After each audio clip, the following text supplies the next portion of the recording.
Welcome to Sports Talk. I am so excited to be back in the studio. I do want to thank the Vertebra family, Austin Moving and Storage, for putting this together for us. I'm real excited. I have a really close friend of mine in the studio tonight. He's a National Hall of Fame member, great wrestling coach, really changed the map for Westhampton Beach Wrestling. Paul Bass. Paul, thanks for joining me today. I'm real excited about it. I know we first of all, we've been together a lot. The last 30 years, he's really been a part of my life and my family, so it's not just interviewing another legendary coach. Honored to have him as the coach of my kids, somebody who really changed the landscape at Westhampton Beach and really helped me develop my career, which was over a 30-year career as a wrestling coach and someone involved with the sport. Paul, thank you so much for joining me tonight. I always get a little handshake in there. Yeah, absolutely. But I appreciate having you. You know, we did some work together. I'm going to talk about us. I guess we were behind the camera at a few wrestling matches over the last couple of years together. And so we did a little bit of this. But really, there's so much more to talk about, and that's why I wanted to have you in here. I have a lot of respect for you, for your career, for everything you brought to the sport. You're in the National Hall of Fame. You've been an executive board member for Suffolk County Wrestling for as long as I can remember. You've been in a leadership role there. We'll talk about that. You've been in a leadership role at the beach as a lifeguard in Westhampton. We'll talk a little bit about that. You're on the Board of Education in your community. And, you know, all these things to me kind of package who you are. You're someone who's really been given back a lot in your community, to the kids, to the beach, to everyone. Tell us a little bit about, tell me about your career. Give us, you know, give me from the beginning, where it started, where the passion started, and how wrestling, because I know it's who you are. It's in your DNA. You were at Final Lexus last weekend, so it's not going to go away ever. Tell us where it started. First of all, I just want to say thanks for having me. And it is a real honor to be interviewed by you, who I consider like a brother and a very, very, very close friend, and someone who knows me probably better than most people do. Thank you. And we've been through some good and bad, but I really appreciate being interviewed by you, and I mean that. Thank you. I really mean that. Let's get to it. Okay. Let's tell the audience about your career. I've been really lucky to end up in Westhampton. I wrestled in Westhampton, went to high school in Westhampton, ended up going to Bloomsburg University. It was a state college. PA wrestling. Yeah, at the time, it really was. Thanks to Cale, a lot of those smaller Pennsylvania schools have slipped a little bit. But yeah, I went there, and then I ended up at William Floyd. I coached? Yes, I taught and coached over there for 2 years. I believe when Coach Mecca was a senior over there, I think, maybe. Was he? No, it wasn't there yet. No, we graduated in 80. So. That's right, 80. And then my former wrestling coach was the assistant superintendent at Westhampton and asked me to come to Westhampton. Was that Broderick? Yeah, Broderick. That was Broderick? Broderick, yep. Wow, great guy. Later became the superintendent. Yeah. And then, so in 1984, so I coached middle school from 82, 83 into 84 at William Floyd. And then I went to Westhampton in 84, became the assistant coach to Carl Laver. Carl was at the end of his career. And actually the first year, I think he had open heart surgery. Wow. So he wasn't even around. So my feet were put to the fire right away. You know. Yeah. Made a lot of mistakes early and continued to make a lot of mistakes as I got older. But I've been blessed with being surrounded by a lot of really good people. Because I've made a lot of mistakes over the years, and I think that a lot of people have helped me through all that stuff. Talk about, I love talking to coaches because coaches, they change lives. They do things for kids, but they do also do a lot for themselves. And you've said a lot. We've looked back on your career and you've had a ton of success, a ton of championships, kids who've gone on to do great things. And I think that always is what resonates with you, not necessarily what they did while they were wrestling for you, what they did as men after that. And 100%. Having wrestling as a big part of that. But you're always beating yourself up a little bit. I made mistakes. Tell me about that, you're an educator and a learner. So any good educator, good coach, good learner is never going to say, I was perfect from day one and I never grew. I was fantastic. What are some of those lessons that you look back at and you say, you know what, maybe my passion, I did this. Looking back now, my guys, who, by the way, the Westhampton coaches now are all guys that wrestle with Coach Bass. And he's still a mentor in their lives and a mentor to some of the wrestlers who are in the room right now. He spends quality time with those kids off the mat to help them in the mind game. But what are those things that you share with those guys that you say, hey, here's something that I look back at and said, man, don't do this or learn from that. What are some of those things? Any mentoring I do with any young coaches is usually don't do what I did when I was your age. But in what way? Is it compassion? Well, I think it's not about you. And I think every coach goes through that. Some of us go through it longer. Some of us take longer to mature. But I think I've always thought there's a process, a 3-part process in coaching. I was going to say, you said to me like the stages of coaching. Yes. Yeah. I think when you're in your 20s, if you're thrust into a situation like I was, where you're basically a head coach in your 20s, I think it's, especially with, my, call it selfishness, ego, whatever, it was about me changing the program. That was my... Right. But now you're 20, you're a competitor. Like, you didn't get your fill. But I mean, you didn't get your fill as a college wrestler, like, okay, I'm done. You were a triathlete. You were training maybe harder than you were in college. So you had that competitive spirit. It's hard to pull that from a 20-year-old and say, hey, chill, be a 50-year-old, be just a teacher and try not to compete. You're right. It's tough stuff. You're right, but I also, I wasn't taking care of kids like I learned to do over the years. It was more about winning. It was more about turning the program around, which had slipped over the years. And, because of me, not because of them. And then I think your second stage of coaching, probably happened faster with you because you're smarter than I am. And I think it happens faster with most people. The second stage is when you start to realize, wait a minute, I'm an educator first here. I'm not off the street and I'm not a professional. I need to start taking care of kids. And there's things more important than just having a kid win a championship and end up lost in life. Yeah. Wow. So, and then the third stage is the happy stage, and that's where you really get it. You start to understand that this is all about kids, their future, them learning the lessons that wrestling is going to teach you, and how they can become better people. And I know that sounds really, really, really corny to most people, but that's really what it's all about. And unfortunately, I'm a slow learner. And it took me too long to learn that. The humility. No, it's true. I mean, it took me too long, but when I got it, the last, I don't know how many years was the most enjoyable time I had coaching. I see a lot of, as you know, my wrestlers they're so good to me, and they're always reaching out and spend a lot of time with them. And I had guys from the 80s, 90s, and I can't even face them sometimes. I just cannot. I'm like, oh my gosh, I made so many mistakes with you, and they don't see it that way, but I think they're just really nice to the old man, they're like, I don't want to hurt his feelings, but I always feel like I shortchanged those kids. But I would say, we don't know either. Like, you didn't know until you met Coach Fitz and Coach Santoro and all these older guys that you've talked to me about and still have relationships with that made those changes. You saw what they were doing and you started to be more reflective and learn those things. But I think while that was happening, there was still those kids that looked up to you, were learning from you, and you were making a difference, whether you knew it or not, honest to goodness.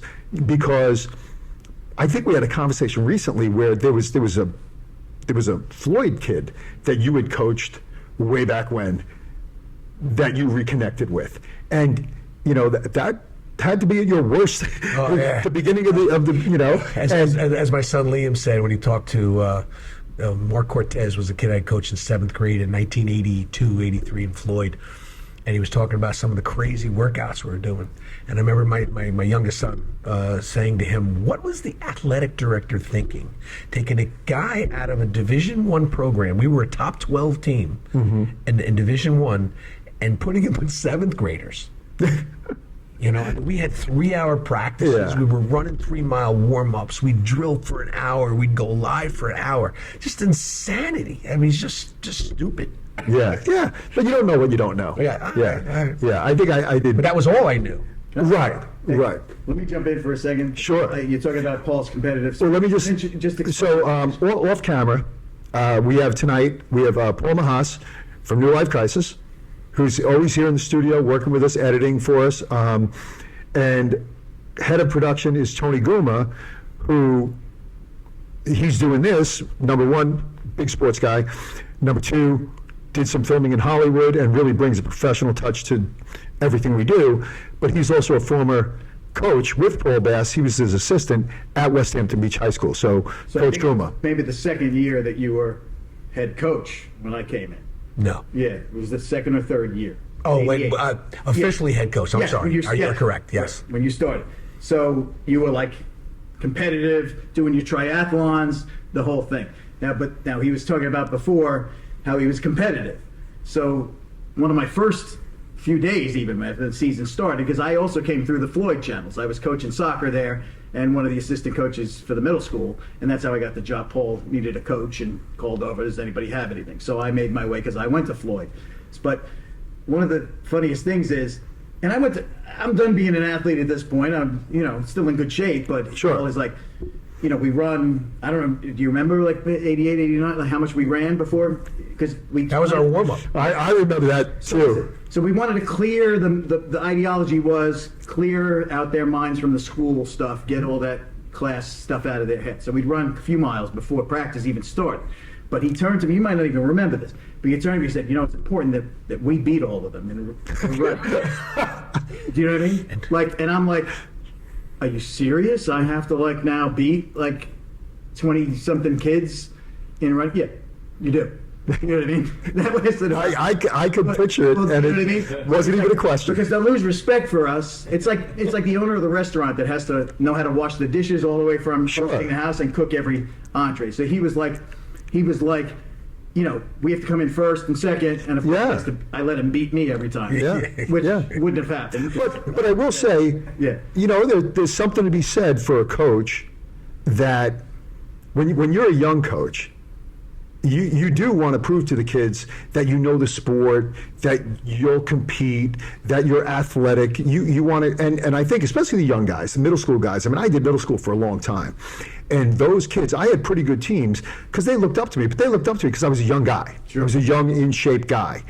If I had been there for 30 years, and now I'm older and wiser, I don't have to be that young, in-shape guy anymore because I have earned their respect. Right. I have built that aura. It's done. And we know the coaches in Suffolk County, including yourself. And it's hard to put you there because I don't think you were ever out of shape. You were always ready to go in the room. But there are legendary coaches. But I mean, I mentioned Bill Santoro. Bill's not getting on the mat anymore. But he's got the respect of those kids all the time. I'm sure one day, when I was in high school... He still does all the calisthenics with him. Does he?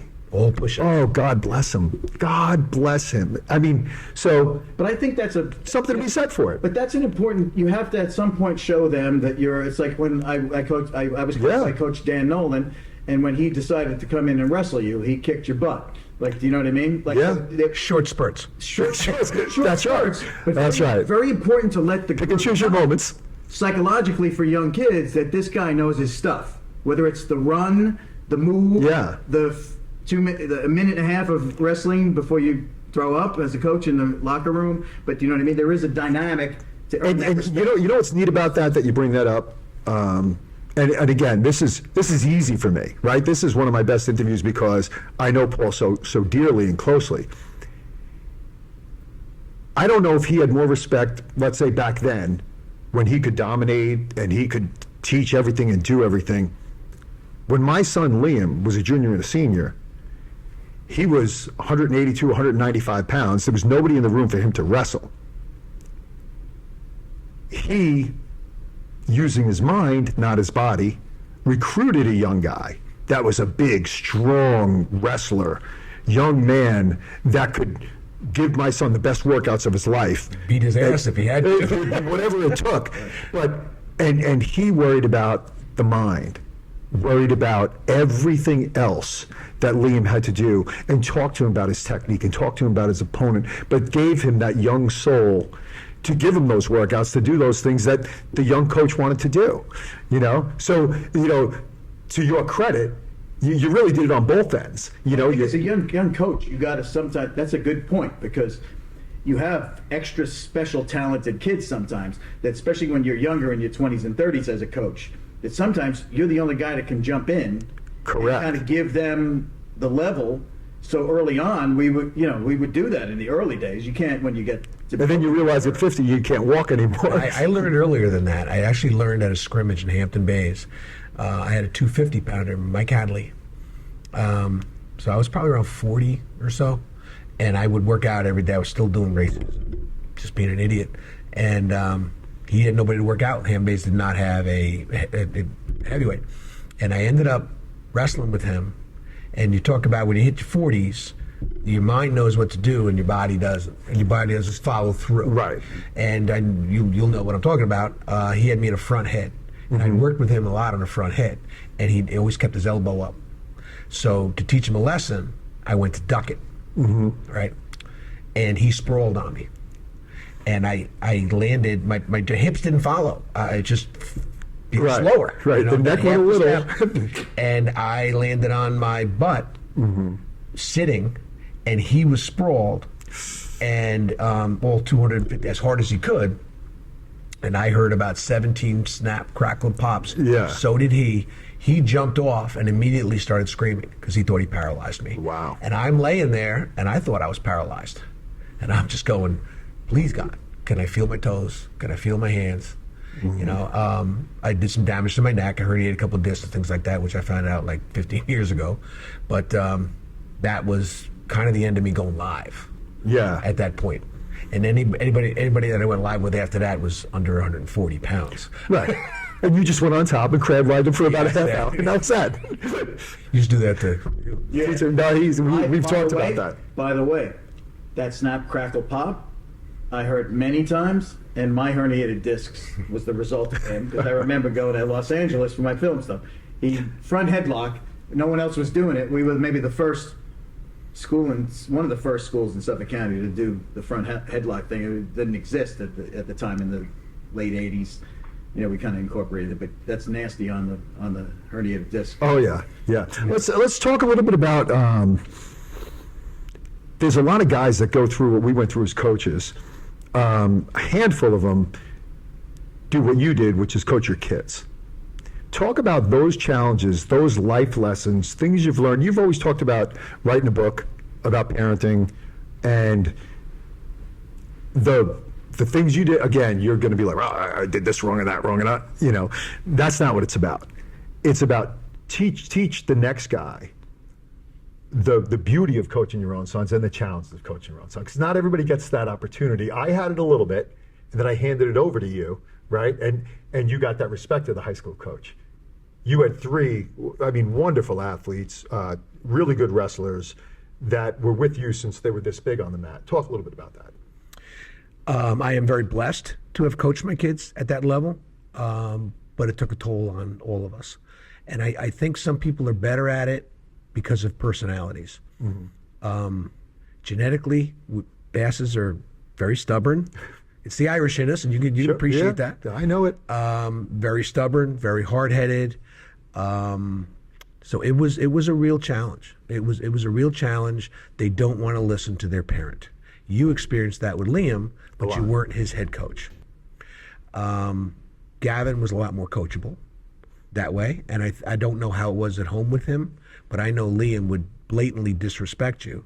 Someone who wrestled in college, you played football in college, you coached at every level, you were an athletic director, you have all your own accolades that you're always interviewing other people, and yet your son treated you like You hadn't even, you couldn't spell I'll go wrestling.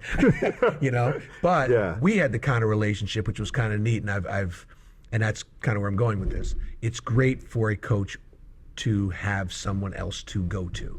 Yeah. I wish I would have been able to use, or smart enough to be able to use you when my kids were coming through school, because we would talk at night. I think Liam would probably Right. get angry knowing how much we would talk and how much you would tell me, and then I could make decisions based on the information that I had that most Right. head coaches don't have about a young man. I knew everything was going on in his life, and I was able to make those adjustments because of you.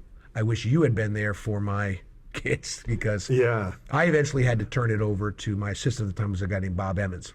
Bob Emmons, yeah, Yep. great coach from Hampton Bays Yep. with Fitz for a long time, and then over to you. Hall of great, Famer. great He's a Hall coach. of Famer. Hall of Famer, yeah. He, but I finally got, again, I'm a slow learner. Maybe their sophomore, junior year is when I realized especially Connor, I could not coach. He didn't want to listen to me. And so I would say things to Emmons, and Coach would say, okay, and he would work with them, and Connor would be like, thank you, Coach, thanks for your time. And, you know. It's just, but you know, it's amazing that relationship with a coach and their players on the team, whether it's wrestling or basketball, football, whatever it is. My parents would say to me all the time, in your life, there's Coach Perna, there's God, and then there's the rest of us. and I was, you know, it's just weird, but you had such a respect for your coaches, and you take your parents for granted, you know. And I think with my guys, and I love them, and I love your guys, and I know they all just took us for granted. You know, we don't know what we're talking about, even though this is what we did. We were the ones who started them doing what they're doing. And of course, now you got to look back though at a lot of those moments. I mean, you guys had a lot of special moments. Yeah, very I mean, much you so. had a lot of special, and I know you had a lot of challenges along the way, but in every good thing in life, nothing comes easy, Correct. right? Yep. So I think the special part was I was there, intimately there, in every one of those moments. Right. Unfortunately, I was there for a lot of bad moments, but for those special moments, it's hard for most parents to be that first person on the mat. Yeah. Or to be in the arena when you're in the States and you're the first person that he sees, you know, and those are special moments. And I've had those special moments with many kids, you know, with Liam. Sure. That moment I had with him in the States is when he won in the semis. It's just, you know, it brings a tear to my eye, you know, and I see pictures of that. Those, but as a parent, most coaches, I think, struggle with coaching their own kids. And I think there's a history of it. The best I ever saw at it was Joe Patrovich. is Joe, yeah. And he gave me, I learned I started to change because of Joe Patrovich. And when Joe taught me, one day, he must have witnessed one of my blowouts with my kids on some tournament or something. And he told me a story about his wife taught him a lesson. And he said, we were going to bed, and he had been arguing with, I don't know, one of his kids. And his wife turned over and said, what other kid has to go home after practice and listen to his father, you know, Yeah, recoaching him. recoach him and tell him Going what he over was the doing match. wrong for 3 hours. Right. Every other kid gets to go home and be a kid. Yeah. And he said, I laid in bed that night thinking, she's right. And I talked to my kids about it after he told me that. And I've always been indebted to him for this. And coming home, we drove home in the same car. And before we went in the house, and I said, I had a conversation with Coach Patrovich today. And I remember saying, what do you guys think of that? And they said, we love it. We walk in the house, no wrestling. Yeah, that is a great life lesson for anyone who's coaching their own kids. And we've talked about that before, sitting at a fire pit. And definitely, one of the things that I was lucky enough to do with my kids, I was coaching them very early in wrestling and football and other stuff. And I learned very quickly, especially when your kids are competitive. When they're little, when they're 7 years old, 5 years old, and you're competitive, they're competitive, the rest of the kids aren't competitive. The rest of the kids want to get ice cream, and they don't even know if they won or lost. And you know, and your kid knows, and you get in the car and you have that, because this is me telling my own story. I had that one or two conversations with, hey, what about, and I got bitten by a 7-year-old. Oh, Dad, why are we talking about this? And I learned that day. Now, nobody else is doing this. Everybody else, other parents have texted me, are you going to get ice cream? You want to get pizza? And I'm like, we lost. Like, how are you guys getting ice cream? And I looked at my wife and I said, I guess I'll learn how to get ice cream, So I did learn that early on.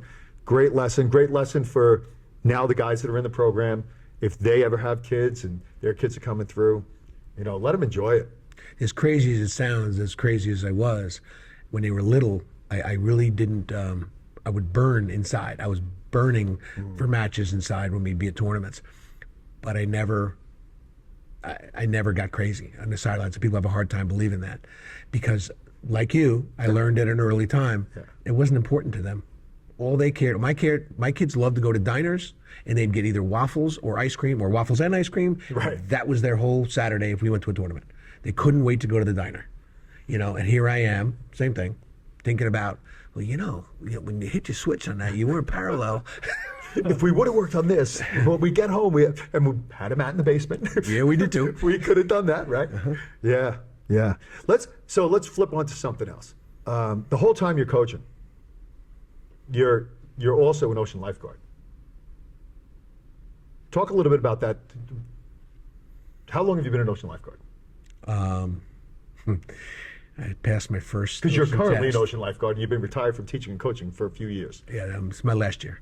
I passed my first test 48 years ago in 1976. 48 years on the beach. Can you tell the audience really quickly your story about the Secret Service? I got a couple actually, but the one with Nixon? Yeah. Okay. Yeah. Yeah, I almost got shot by Nixon's Secret Service one day. True story. I was working at the time in Westhampton at a place called Quantuck Beach Club. And those of you who know your history know Tricia Nixon married David Cox, who summered out in Westhampton. And his father was a famous World War I guy. And so Nixon used to come twice a year down to Quantuck. It was the end of the year, it was in August, and it was a very gloomy day, and it was freezing. And nobody was on the beach. So as far as you could see, nobody was on the beach. And we just had a really slow day. We had to stay there. And we had these parkas that we used to wear, full length. It would make it very easy for us to just tear off and jump in the water, so we wouldn't have to take off sweats and things like that. We had a lot of rescues that year. And so I was sitting in front of the lifeguard stand in front of the mound, which was not visible to anyone from the top. So apparently President Nixon, his Secret Service came down, and they looked down there and they didn't see anybody. Because he's in front of the lifeguard stand, sitting in front of the big mound that everybody builds up to jump down off the stand. And I don't know if they do it to jump off or for a workout, make the guy dig for an hour and a half. No, it's for jumping. It's for old guys like me, so I don't get hurt jumping. But so I'm sitting there. I pretty much look like the Unabomber because I have a hood up, I have a hat on, and I have glasses on, and I'm just relaxing in the front. And I look to my left, and I look and I go, this is my first year of teaching also. I'm a history guy. I go, that's President Nixon. So this is probably, I guess, summer of '82. And I look and I say, that's President Nixon. So I get up to go say hello. This would be very neat to meet the president. Yeah, just go ahead. Not thinking. The Unabomber. Not thinking. He was down there by himself. Well, I guess the Secret Service hadn't seen anybody, so they made the decision to not walk all the way down the beach with him. And so when I got up, I started walking towards him. And now when I look back on it, I realize how stupid I was, looking like the Unabomber in this coat with my hands in my pockets. I start walking toward the president. And I heard, freeze. And thank God I froze. Because mid-step, I froze and I turned. And there were two Secret Service guys who were running down the beach with their guns drawn. But the scary part was, up on the deck were two guys who had me in their sights. On rifles. I was already there. Oh. And I was done. And years later, not to be overly dramatic, I worked with a guy in Westhampton whose brother was a Secret Service agent. And he told that story to his brother. And he says, they should have shot you. Because that's their protocol. Oh, you in shoot this day first, and age especially. shoot first, and then find out later on. He said you had your hands in your pockets and you had a hood up, and there was no reason for you to be there. In their world, Yes, I was almost shot by Nixon's. Every time he tells that story, I think it's so amazing. Now, let me just, so you said how many years on the beach? 48? It'd be 48. 48 years. You did something, now you said you're retiring. You got one more year or this No, year? this is my last This year. your last year. I've been lifeguarding since Memorial Day. So this is his last year, but going into this year, you started something new. Which is really cool. Like, this is something that I think is going to be way bigger than you, and you started it. So again, we started it. We had help. all right. Well, tell us about the and what you guys are doing now with lifeguards, because it's pretty cool stuff. Easthampton has a volunteer ocean lifeguard rescue group, and the idea behind a volunteer ocean rescue group is in the off seasons, like right now, our falls, as you guys know, are absolutely beautiful. And everybody stops lifeguarding on Labor Day. Labor Day weekend. And so you have 3-4 weeks in September. Even October's beautiful. Pretty nice sometimes. And 9 years in a row on Dune Road, just in our little area, we've had a drowning every year. In off season, Right. or off times, 8 o'clock in the morning before the lifeguards come on, 8 o'clock at night after the lifeguards are gone. So Easthampton formed this. They've been doing this for like 20 years, and they're phenomenal. We modeled our program after that. So basically, what Chris Isola, who's the chief of police in Quag, him and I have tried different avenues to try to get people to sponsor us, because you got to buy equipment. You know, people are willing to volunteer their time, but they need equipment. And Chris, being a member of the ambulance, got us through Westhampton Ambulance. And the only thing I'm good for is I know a lot of really outstanding young lifeguards, young people. So you're recruiting them to get involved. And I took basically the top 20 people that I've ever worked with over all my years. And that's our crew. These people it's hard for a lot of, I never understood this when I first started. I couldn't understand what people really didn't get about it. But I know you know this. But the average person doesn't realize there's a group of people like us who have a very specific sickness, you call it. We go swimming in hurricanes. Yeah. Where people are going down filming, we're calling each other going, where are you going? Where's the waves? Where's the break? And we're in the water during hurricanes, you know? And that was actually took a while for people to understand that. When the beach is closed, that's when you want to go swimming. Right. And I understand that sounds crazy to people, but running into a burning building is crazy to me. Sure. Driving a race car at 200 miles an hour is crazy to me. You ever do it? Yes, I have. Okay. But there's lots of things that are uncomfortable to me. The way we actually, I got the ambulance chief actually, he was struggling with the idea that, you know, well, there are times when you don't go in the water, right? And I'm like, maybe, but with this crew, I don't see it. And he goes, you could tell me there's times that you go in a hurricane? And I was like, yeah. And he goes, what about Sandy? I saw that. I said, I caught the biggest wave of my life, right? About a mile out off of Tiana during Sandy. And we ended up, that's what finally got through to him. And I explained to him, I go, you run into car accidents where people are dead and maimed. It's not my world. I want no part of that. And I'm afraid of that. I'd probably pass out. So as you understand, this is just something that we do. So for me to frame it, you have your volunteer firemen, you have your volunteer ambulance, and now you have a crew of volunteer lifeguards. So when there's a water situation, these people get the call, and they jump in on the rescue. And really, other than the Coast Guard, But see, that even the Coast Guard, nobody swims there. And that's the hardest thing when we realized to sell this to people. Coast Guard doesn't swim, fire department doesn't swim, police don't swim. And we just need a swimmer. You know, Right. and that's we just have, happen to know, I'm a lucky guy, some really, really great people. 2 of our guys are PJs. Yeah, yeah. We have doctors, we have engineers. These And the PJs, they're jumping in the middle of the ocean, military trained, saving lives in an area where they could be 200-300 miles out in the middle of the ocean somewhere. The PJs are part of the Air Force, Yeah. and the PJs is the highest dropout rate of any military outfit, higher than the SEALs, because they not only have to do all that kind of stuff, but then they have to be doctors or medics, I guess it is. Yeah, so they're high intelligence, high athletic, Unbelievable. high pain threshold, Unbelievable. no fear. Let's go somewhere else here. You helped me. a lot with my wrestling career, but you helped me out through my illness not too long ago. Talk to me a little bit about when you were diagnosed with cancer. And I was always just in awe of the way you handled it, the way you dealt with it. That probably just pissed off Irishman, attitude. But how you got through it, and how it's become really a part of your fabric in helping other people. Because you helped my mother-in-law too, by the way, a long time ago. So talk a little bit about that. I'm not really helping anybody. You and I talk, and that's really all it is. It's having somebody who went through what you went through. No, tell me your story first. don't sideswipe me here. I want to know your story because I want other people to hear it. I think it's a great story. 1991, Christmas time, sitting around, and I look at the clock. I look up at the clock, and my wife says to me, "What's that lump?" I go, "What lump?" So she comes over. Sexy Adam's apple? Yeah, there's a lump on the side. So I was like, whatever. She goes, "I'm making an appointment." And I'm like, it's the middle of wrestling season. We had a really good team. I'm like, it can wait.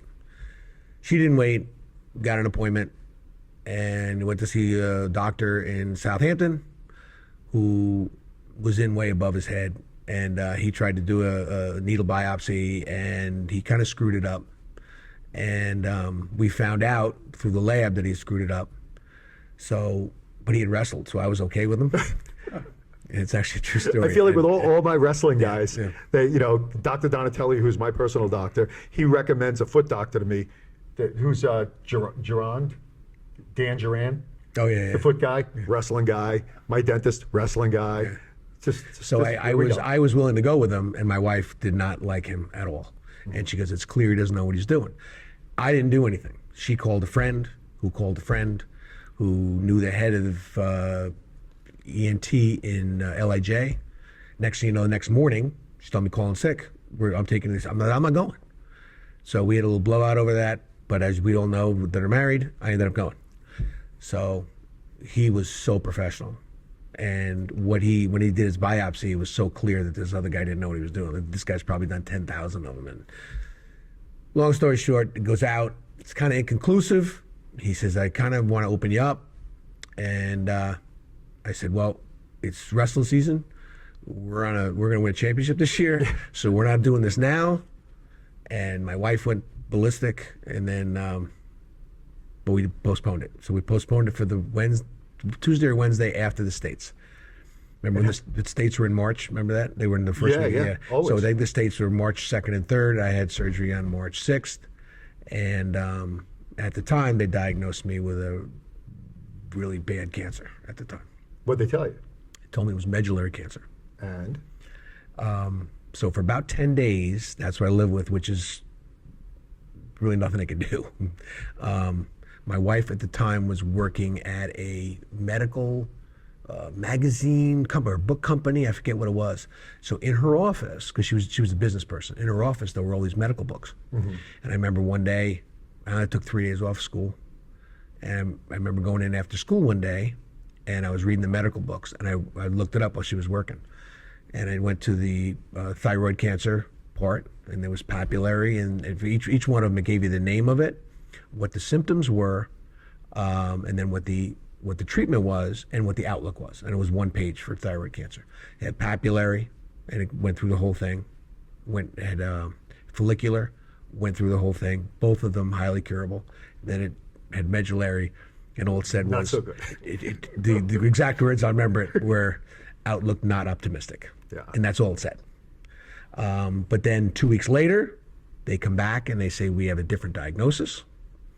That it was one of the other ones, They wanted me to have radiation, but I didn't want to have radiation. And it all worked out. Worked out. And I remember back when it went on, I remember talking to you about it, and you had done your own cleansing, your own mental cleansing, and I don't know if he's going to talk about it or not, but where he envisioned his body getting the cancer out of his body. And really, and it's the same visual mindset that you teach your wrestlers and that you've been talking about for way after your cancer on how the mind can cure the body. And they also told Paul that he would never have kids. And how long after that did you have twins? Since March, that was March 6th of 91, and they were born in June of 92. They said he would never have kids. Not going to happen because of his cancer. And that's impressive. And but somebody, see, I look at my cancer was a gift because I got to help other people, right, who had the same thing. And yours, I think, was the same gift. Not only that you could help other people with cancer, but you could use the story as teaching all those wrestlers, all those kids that were in your lives, mind over matter. 100%. Yeah, it resonated with me from that day. I used to tell the story and not tell them it was me. I know this guy. I know a guy. Paul, tell them about, I was coaching with Paul at the time. Yeah. So tell them about, and not many people knew, like you just shared with me before we started. We didn't tell anybody. Right. So talk about the men. Am I wrong? No, I like talking about it because then people think I'm more nuts than they already think I am. No, but and I'm watching. Bob hit the nail on the head. It's visualizations, and I believe in a lot of visualizations for a lot of things in life, And we not just your health. That into practice. We That's- sit in that's- practice. that's- Everyone would close their eyes. They'd lay on the mats. And we did that would go through, till I retired. even though it was cathartic to you, to beating this thing you were dealing with at the time. We would go through the same kind of process, but applying it to wrestling. Well, interestingly, so Paul Mahas, he was at my house today, and growing up, Arnold Schwarzenegger, like the greatest bodybuilder of all time. I was watching that documentary today. Were you watching it today? Today. Oh, so was I. Wow.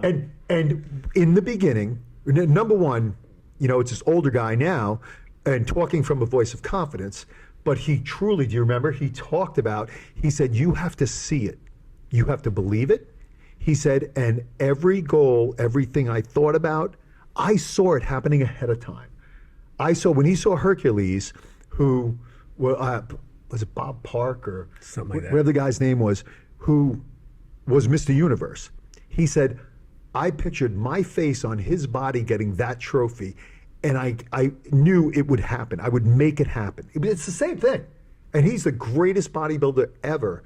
And back then, he was doing the same stuff that you're teaching today. And I know you're still meeting with kids today to clear that mind and help them in their performance. And again, the beauty of Coach Bass is sometimes the end result is a county title. Sometimes the end result is being a better version of yourself in practice or in the next match or with your family at home.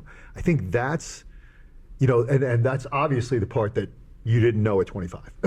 You know me, I didn't know it at 55. No, you did. You did. You definitely did. But that Arnold Schwarzenegger, he said, people talk about dreams.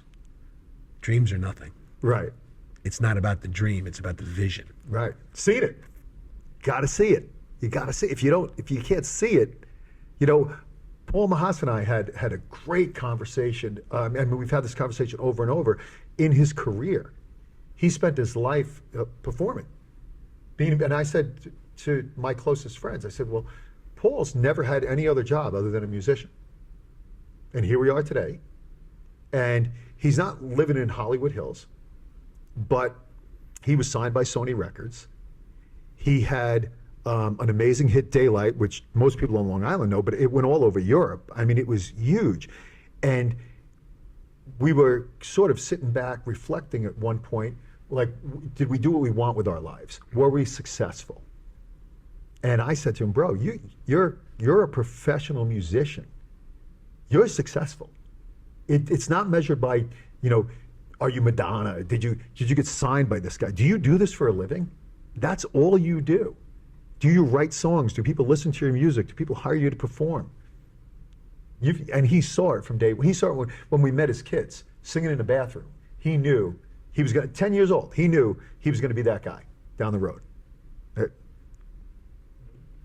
Anyway, but we're back to Paul Bass. That's awesome. Paul, don't you identify, because I know this applies to you, I know it applies to you, certainly to Paul, and to myself. Success to me is not how much money you have in the bank or whatever. It's getting to do for the majority of your life something you love. When you go to work, yes, school is hard, you're a social studies teacher, there's a lot of work involved, which I'd love you to touch on the base of balancing being a teacher and athletics, because you forget that you're also a social studies teacher at the time when you're a coach, juggling these two hugely Sure. responsible positions. But to be able to go to work and coach for your entire life, or play music, or go to work and really truly love what you do. For me, I know it's Paul's interview, but I'm just saying I know he shares this because wrestling's his life. I was just with him at Final X in Newark, New Jersey with his son. It's a beautiful thing to see still the passion alive in wrestling for Coach Bass. So I'm just saying, how do you define success? Is that something that we all share in?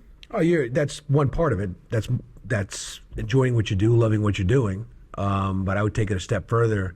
At least for me right now, it's about life relationships. I mean, when you have people that you love and people that love you, I don't think there's anything really more in life. And as long as you're comfortable, I think one of the major problems, the many problems of this country right now I'm talking politics, is that people have lost sight of that. It's all about money. It's all about how many views I get and how much money they're making and what's the career. And in Westhampton, that's a major issue, because you're always hearing about what school are they going to, how much money, what's their starting salary. Money doesn't make you happy. I know it's an old adage, and people say, it's not true. It's not true. If you're comfortable, someone asked me the other day about, because I'm busy, I'm doing a lot of things, and someone's like, well, aren't you making money somewhere? The volunteer lifeguard thing, some volunteer board of education. Why? Because I've said this before, and it sounds like I'm bragging, and I don't mean it that way, because I think I get what I don't deserve. These ex-wrestlers I'm talking to constantly. Liam, No, I know. And there's 25 Liams. There's a bunch of us guys from '97 who were saying, Coach, let's go away. We want to rent a cabin. We want to do a weekend, And I'm like, you want me there? Yeah. And is there anything greater than that? You couldn't give me $1 million and make me any happier. If I looked at the joy in your life, some of the things, your dad being at your matches when you were a coach, not as a kid. You're a coach. He never missed one as a kid either. He was in the gym every match that I ever went to at Westhampton Beach. His dad was there when he was alive. Every one. And that means what you're saying is true. There's the evidence. Steve Hulse. Steve Hulse is a kid who I was blessed to coach as a middle school kid. He coached him as a high school kid. He's a high-ranking police officer in West Virginia. He was just down there with him. Goes to visit him, takes a little tour of the East Coast and visits different wrestlers that he had. It truly is who you are, and what makes you happy. Well, it says who they are to want an old broken down guy, and they're very nice to me. But they're very nice again, to me. and I think a lot of coaches. I love when coaches watch interviews with other coaches, because I think everybody can pick up something from everybody else. Even talking to Nappy, I was picking up some things that are important 100%. To him. And with you, I know personally a lot of the relationships you have. I would say a small percentage of them are the guys that were the county champ or the state place winner or did big things on the off season. Right? There's a handful of those guys. Very small group of that. Very small group. There's a large group that are just an average guy, average wrestler, but amazing human being, and the impact of wrestling. Guys in the military, guys that are 102 pounds, and we don't know what he does for a living, but he can assassinate people. There's guys that I know that he has these relationships with, and that's, to me, that's one of the biggest things about being a coach. When you impact the guy who's a great athlete, what you're doing there. There's all these other guys in between that sometimes you never know if you're giving them enough attention. They're not winning all the time. Sometimes they win, sometimes they lose. But if you're a really good coach, they're getting those life lessons in the room. And a credit to you, all those guys got those lessons. That's why they're around. I can tell you where I learned that lesson. And because people have asked me that before. I never should have gone to Division I. I was a bench warmer in Division I. My coach was nice to me, and he gave me 1 or 2 starts my senior year because I wrestled for 4 years and never missed practice. and he was a good guy, and he gave me 2 starts. People always say, wouldn't you rather gone D3 and have a shot to do something, or D2 and have a shot to do something? And I go, actually, it made me a better coach being a bench warmer because I knew what that was like. Right. And I didn't do a lot right, but what I think one of the things I always did is those kids, the hard workers, the kids that showed up and did it all, I always appreciated them, and I let them know how much I appreciated them because I was one of them. And I think a lot of head coaches were stars on their in college and everything else, and I think just because they never experienced it, I don't Sure. think they get that. It's not a character thing, or I'm not bad mouthing anybody. It's just if you never experience something, you don't know what it's like. I agree. I agree 100,000,000%. I mean, one of the guys I'm really close to is Dan Tria, who I was on a podcast with him. He's got, Dan was, I don't think he ever started in high school. And him and I have always been very, very close because that kid, I said this on his podcast, so I'm not saying anyone, he was a horrible wrestler. That was great. I listened to that. It was a great podcast, by the way. He was not a good wrestler. He was not a very good athlete. He wasn't gifted in any way. But man, that kid never missed a practice. I love those kids. Oh, yeah. I love those kids. Yeah, yeah. No, and you had you had wild kids on your team.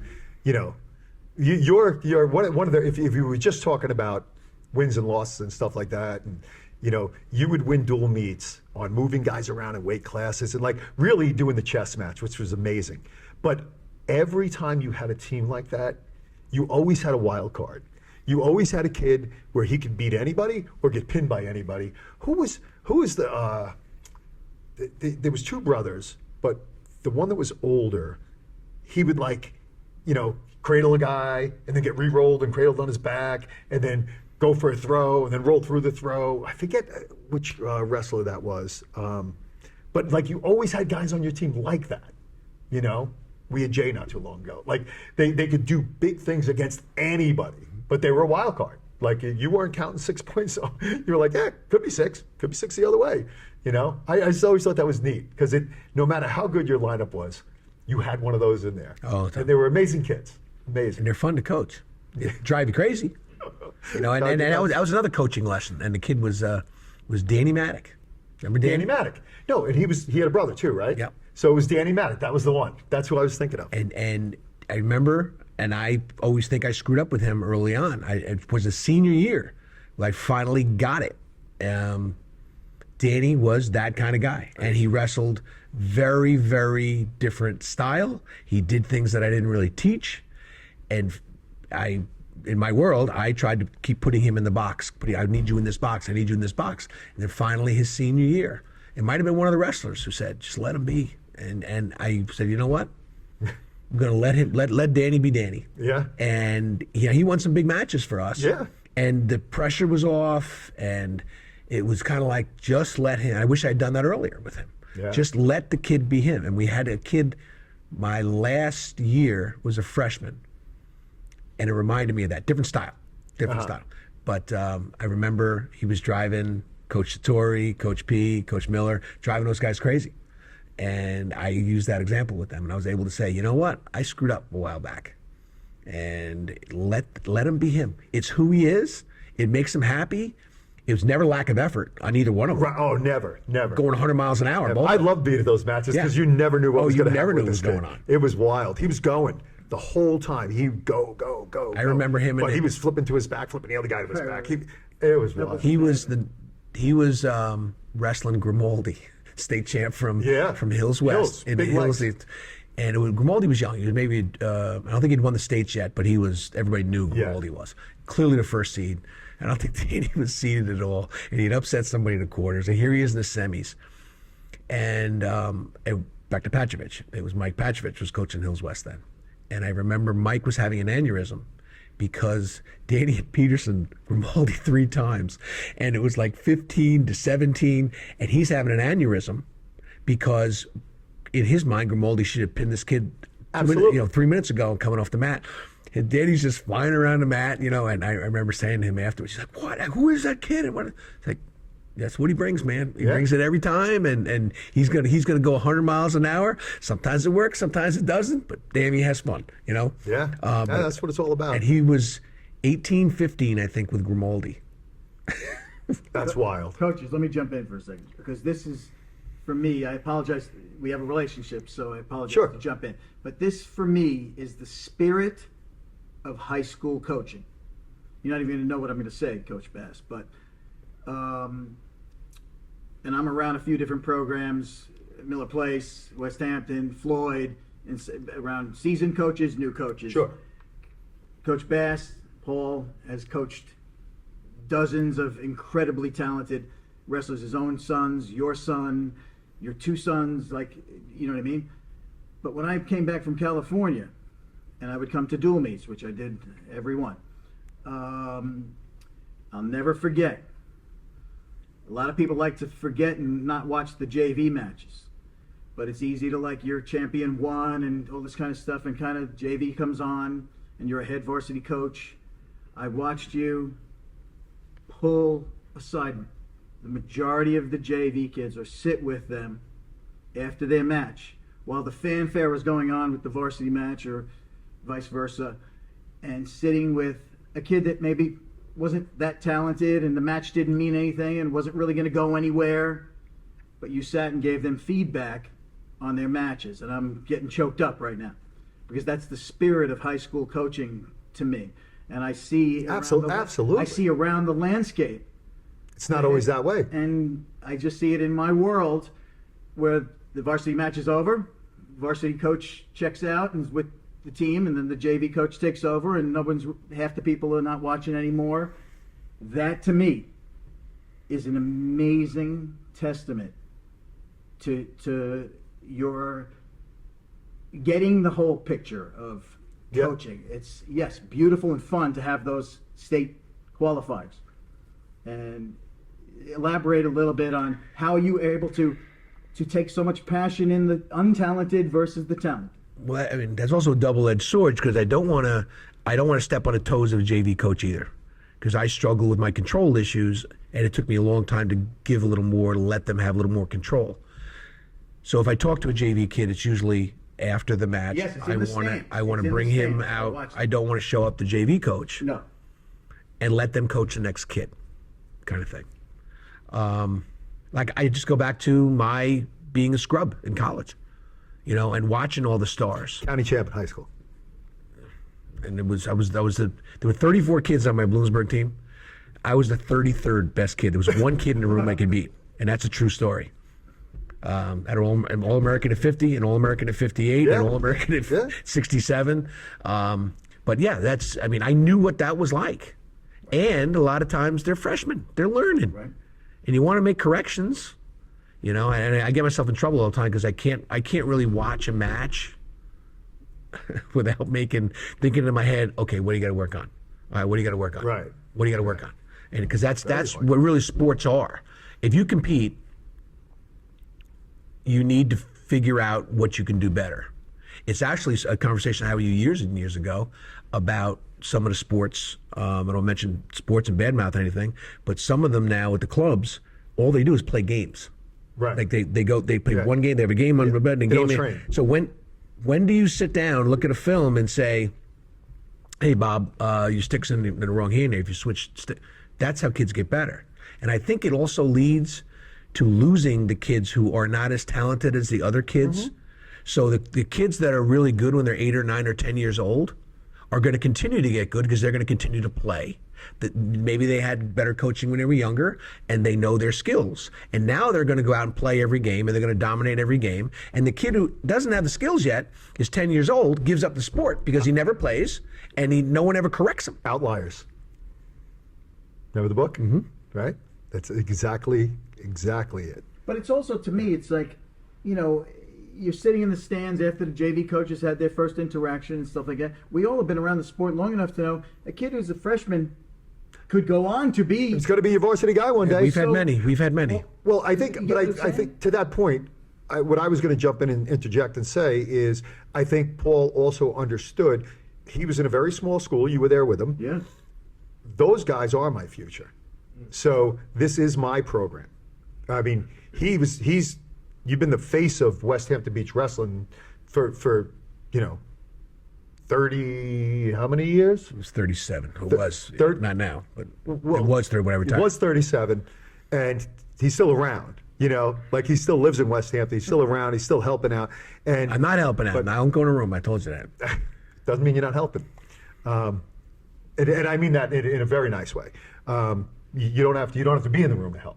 You know, it's part of your DNA. Anyway, point being, right? When it was your program, it was your program. So the kid wrestling kids were your kids coming through. You wanted to have a relationship with them. 100%. When you knew that you had kids that may be coming from one of the feeder schools, you wanted to have a relationship with them. You wanted to have a relationship with the JV kids. And I think that's the beauty of I think that's the beauty of being in a smaller school and understanding that, not having tunnel vision into this year's kids. I love this year's kids. I got to keep mentoring next year's kids. I got to keep them coming. And the year after. And the year after. Right. And the year after. Right. I did kid wrestling for over 20 years. Yeah. And every one of those years and Coach Tori's doing that now. Also every year when our season's over, I'd go over to the middle school. And right. sometimes I would ask permission for the middle school coach. Okay, if I sit on the bench, I won't coach. I want to get to know the kids. So we'd sit there. Sometimes they'd come off. Hey, sit over here. You know, what'd you think about that? And just get to know them a little bit. You know, because like you said, you lose that in a big school. Yeah. And I'm not bad mouthing the big school coaches. You physically can't. There's just too many. You have 100 kids on the middle school. You have maybe 3 middle schools or 4. Right. You know, you try to get down there, I'm sure, for a match here or a match here or a match here, but you don't have that intimacy that we have in a smaller school. Yeah. And if you don't see that, and if you're coaching a small school and you're not having anything to do with those younger kids, that was one of the reasons why, even when you were there and I had given it up, and your kids were coming down, I was in the office. Yeah. I remember. Because I wanted to get to know the parents and I wanted to get to know the kids, and we didn't have computers, so I was watching film in the office. But I would save my film time for kid wrestling nights, which always drove my wife crazy. Like, what are you doing there? You're not doing it anymore. I thought you gave it up so you wouldn't have to do it. So I'm going to jump on 2 other things, which you kind of segued me into. One, film. Film has always been around since I've been alive in football. It has not been around in wrestling, in lacrosse, in baseball, in a lot of sports. I think you early on picked up on film being a teachable tool. You were doing it with high school wrestlers. When I was coaching, I wasn't doing it. We were coaching at the same time, and you were doing it already. You were having kids after practice come in, watch film, whether it was watch their film, whether you had an opponent's film, but you were using another level of teaching in the sport that I had said to some of the coaches that I've known in my career, hey, why don't you think about doing this? You know, why don't you just give it a shot? Because it really is, it's something, talk about where'd you pick that up? I can't take credit for that. When I came back to Westhampton, we had 2 brothers on the team, 3 brothers, the Shaw brothers. And their father, Bob Shaw, this is back in '84. Wow. That's when I was in high school. That was my senior year. Yeah. That's crazy. And Bob Shaw was a cameraman for CBS or NBC Sports or something like that. So he had the big old camera, big. And he used to tape all of our stuff. And that's when I started watching it. And then when those boys were gone, this is invaluable. This is just invaluable. To sit down with a kid, even whether it's a high level kid or a lower level kid, it doesn't matter. To sit down with a kid and be able to stop and say, okay, Bob, look at your hand position here and look where your hips are, you know? And imagine bang your hips in a little bit here.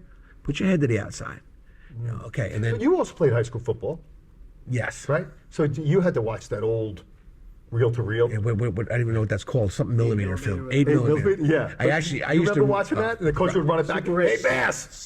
Super 8. I can't yell on the mic. Hey, Bass! And you're like, oh. That happened. One of the worst moments as an athlete that I ever had was one of those. I took a play off. You know, I took a play off on an extra point, and I was a guard, and I basically just lazily dove at the guy's feet. He jumps over and blocks it. And I'll never forget Coach Run it back. McDonald Run it back. 100 times. Yep. So Bass, what are you doing here? So, but whoa, nice. Fall down on your face, and just kept running it. And you just want to crawl in a hole. Now, hopefully with wrestling, we wouldn't watch it in the room with everybody, and that was with everybody. That was with the whole team. That was with the whole team. This Yeah. was in the office by yourself, and the kids could ask questions. And listen, there's a big difference between, embarrassing and humiliating a kid to get better and actually teaching.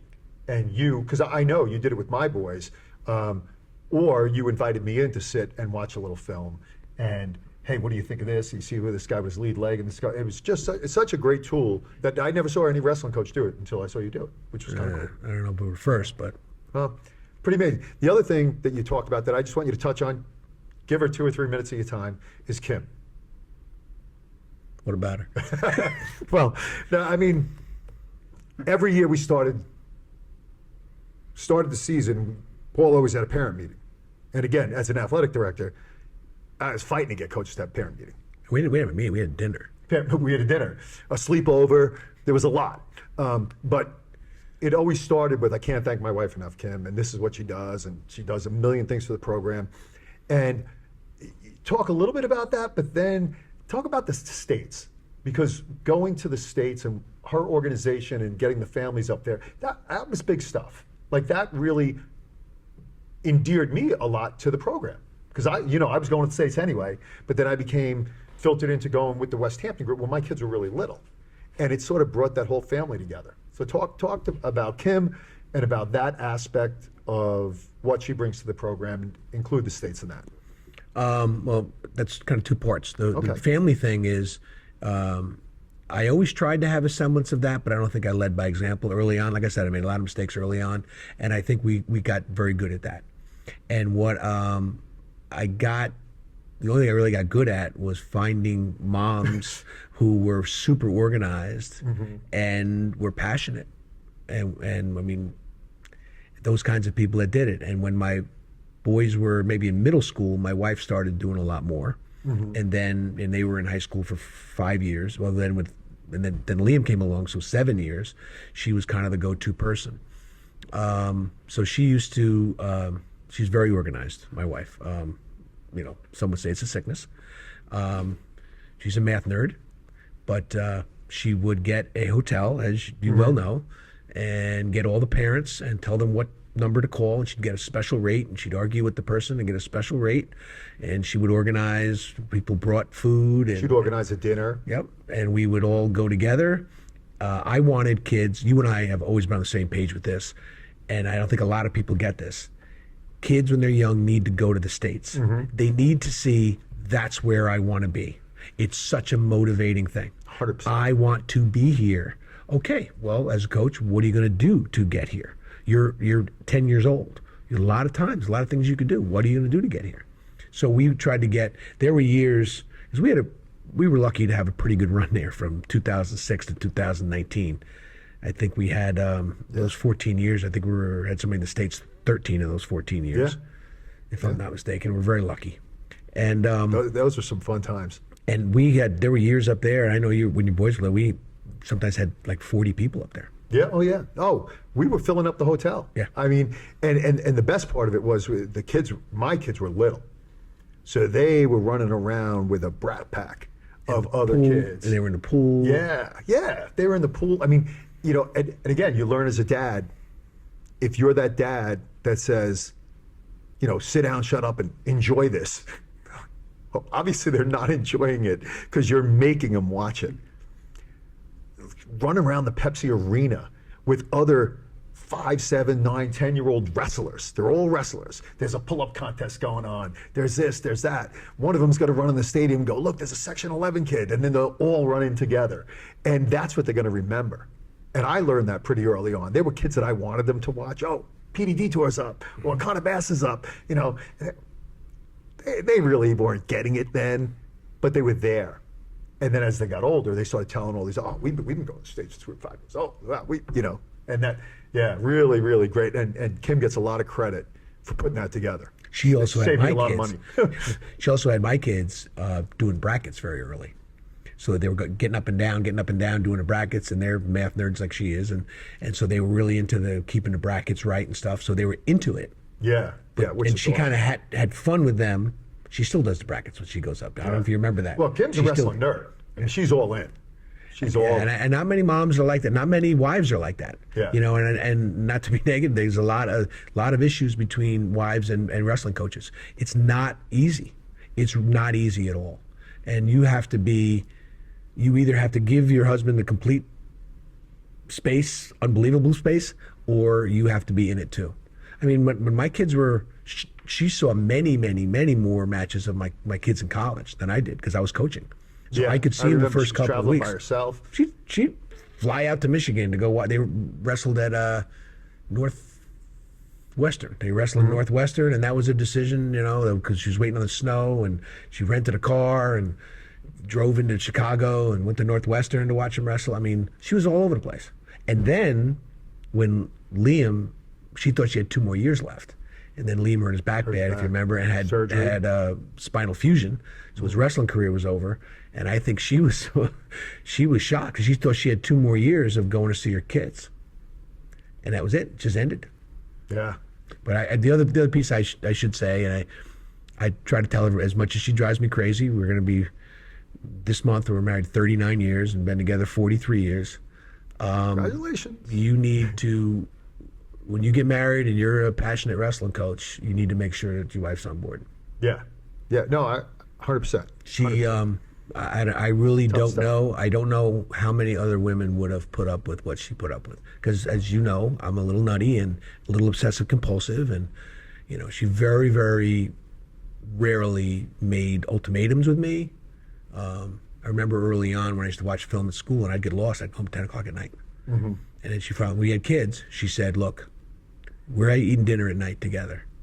Tell me what time. I don't care what time you're coming home, but tell me what time. So I'll have dinner ready and we'll eat together. But don't tell me a time and then not come home at that time. You have to grow up in a sports family to really understand the commitment of a coach. You know, probably when you started coaching, the varsity coach probably got like $1,500, maybe $1,500, $2,000. And if you're not someone who's from that cloth, you think the wrestling season is the winter season. You think it's 3 months. And that a big lesson for me, because I coached everything, and I coached a lot of sports.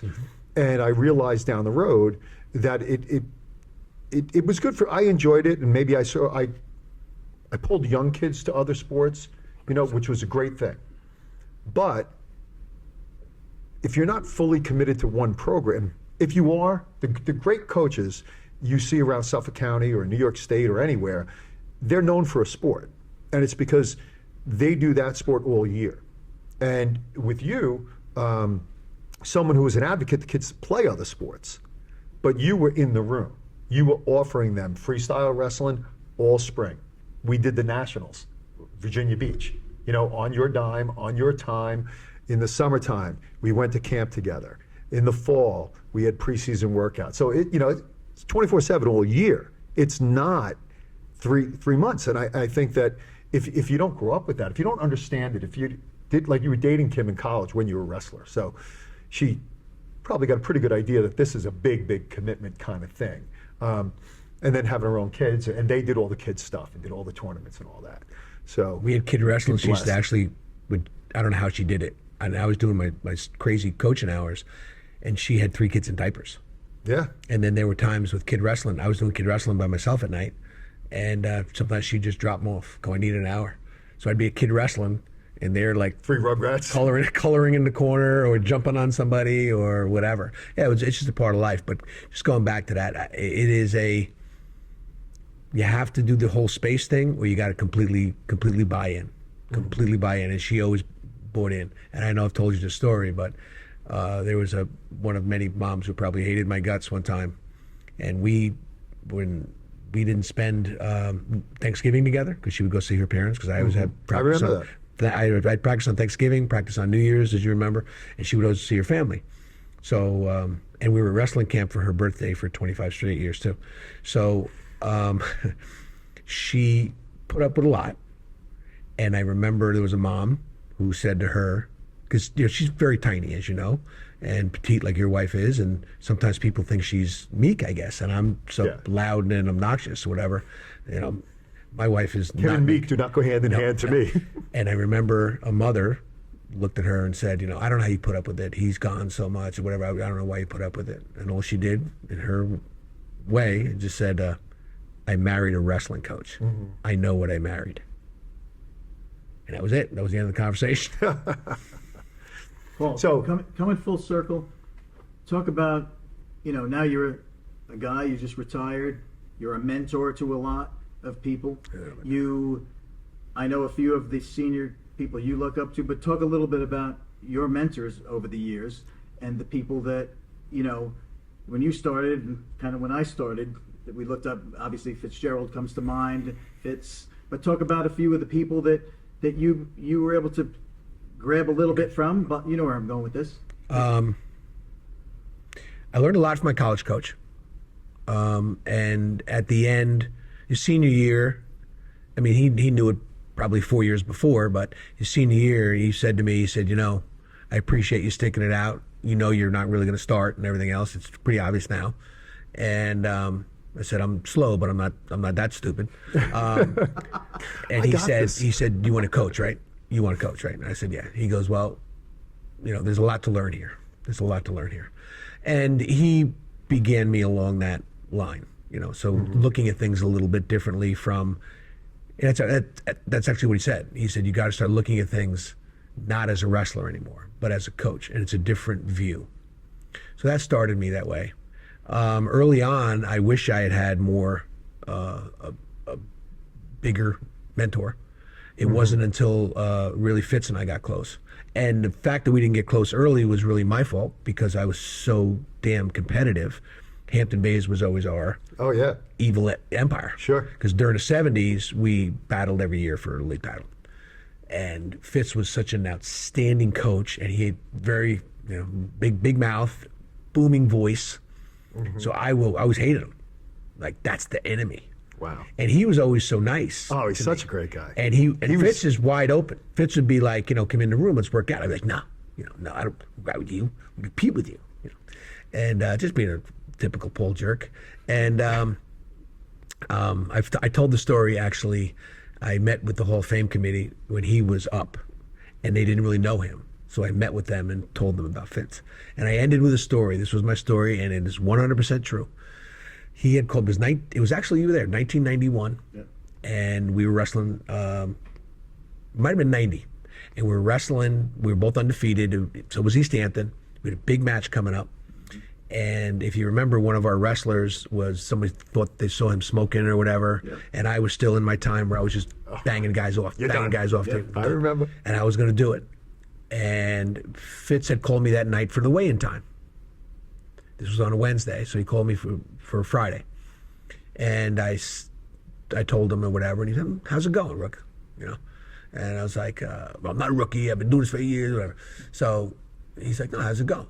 And I was just arrogant. I was like, why do you care? We're wrestling, whatever. I'm asking you how it's going, And but why? Because you know me, I don't tell anybody anything. Somehow along the line, he goes, something's up, whatever. And I said, yeah, one of my guys, I'm going to throw him off a team or not. I think I'm going to, whatever. And he goes, I don't know the story. Don't throw him off a team.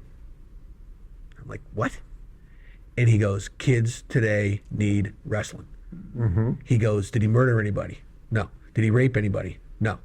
Then it could be worked with, And he said, I'll tell you what to do. And he gave me a bunch of things to do. And one was always, you give him a choice. You're off the team, or you're with me for 2 weeks, 15 minutes after practice every day, and I'm gonna beat the hell out of you every day. Right. It's your choice. Naturals. Yeah. And it's your choice. Yeah. And it kept him on the team. I didn't want to say his name. And we kept him on the team. And I finally at the end of the conversation, he goes, all right, so I'll see you Friday. I go, Coach, why are you telling me to keep a kid on a team that starts for me? And he goes, because when I beat you on Friday, I want you to have your best team, and I don't want you to have an excuse. That's the God's honest truth. That's what I he said believe to it. I believe it. And from that point on, and then after that, then we started in about the mid-90s, we started getting really close. His numbers started dwindling. So he was looking for places to work out, and we were rising. And so maybe it's my little twisted head, but maybe because we were better now that I would allow him in. As it turned out, he became one of my best friends, and we went to every meeting together because he was living in East Quogue at that time, and then he'd pick me up, and then when he lived in Manorville, I would pick him up. And we went to every meeting together, and we would talk and talk. Then we started going to camp together. Then we started doing off-season workouts together. So we were doing what Westhampton is doing now with Floyd. We would do like 2 nights, and they would do a night. And our kids, even now, I see some of his kids, and they always give me a big hug like I was their coach. And we've had that discussion. And my kids from that era, the Holtz era, the Grasso, the Turbish, they feel the same way about Fitz because we did so much together. It was like the two of us were coaching together. And I learned so much from him. I probably learned more from him than anybody in coaching ever. And I learned a lot from Tony Molino, and I learned a lot, who I saw at Final X, by the way, and Bill Santora. I learned from them, but I could never do what I wanted to do when I looked at them and their composure in the corner. And I learned with Bill was always, when I first started, he was always more prepared than I was, and that bothered me. No one's ever going to out-prepare me again, but he taught me that. And Tony had just had a way with people that was really, that I clearly never learned, Tony was a great guy. He still is, obviously. You saw him at Final X. Yeah. So how was Final X? It was awesome. Awesome, huh? Awesome. And this year's Nationals? Were the best ever, and I've been to over 20 of them. Wow. Gonna miss next year's Nationals for the first time. You're going to miss it? Yeah. Were you going to be? At a wedding. Really? Connor. Oh. Funniest thing I said when he first said it, I go, oh my gosh, I'm sorry, I'm gonna miss your wedding, He's like, yeah, funny. Yeah, funny that. Unless you want to have it at Final X. So at this point, I always ask my guests, especially guests who are retired, what do you want your legacy to be? When people think of Paul Bass, doesn't have to be a joke, this is serious. What do you want your legacy to be? How do you want to be remembered? I don't know. Like I said, it bothers me how many mistakes I've made. So maybe that the idiot learned through life or tried to learn. Relationships. I'd like any legacy that I don't think I deserve a legacy, but anything should be. I tried to help people when they were in need in my community. It sounds kind of corny, but I think you've done that. I think you've done it. I think people would say that about you. A lot of work to do. Could always be better, right? Tell kids that all the time. But we can always get better. Yeah. Paul Bass, everyone. Thanks, Coach. Appreciate you. Thank you so much. No, my pleasure. Thanks. Awesome. Great job. This is Sports Talk. Not good or what? That was great. That was great. Don't just say that, you guys. No, that was. Austin Moving and Storage, a family business built on pride, integrity, and values. Moving can be stressful. At Austin Moving and Storage, we do the heavy lifting so you don't have to. Hassle-free, worry-free, we've got you covered. Personalized service. With Austin, you're moving in the right direction. Austin Moving and Storage, your trusted Long Island and nationwide movers.